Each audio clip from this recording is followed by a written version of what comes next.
Remember that time when the world embraced Francis as the progressive pope? Well, once again, he's proving we could not have been more wrong. Here's what he had to say this week about the upcoming Global Summit of Bishops, which was supposed to tackle the church's sexual abuse epidemic. We have to deflate expectations to these points that I have made. Deflate expectations. If I recall, it was the Vatican that made the summit a big to-do in the first place, inviting over 130 bishops and scores of abuse survivors to attend, and specifically blocking U.S. bishops from imposing any guidelines on addressing sexual violence themselves until this summit was over. But if you're not as upset as I am about all this yet, take a listen to what else the Pope had to say about it all. The problem of abuse will continue. It is a human problem that is everywhere.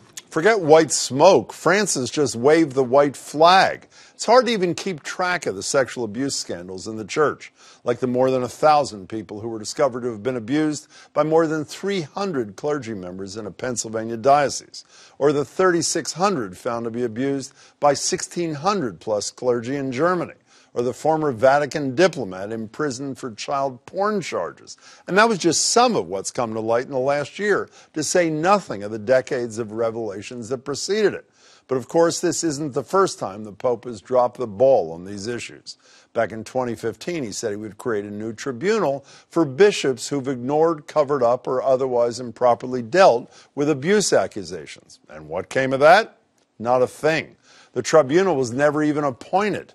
And the two abuse survivors he appointed to another commission meant to protect children both resigned in frustration, with one later remarking, quote, "History will judge Pope Francis on his actions, not his intentions." Indeed it will. So back to his big summit. If the point is not to effect any change after decades of damage, what is the purpose? According to the Pope, the three-day event is largely about making bishops aware of the crisis. Aware of the crisis. Here's survivor Heather Taylor.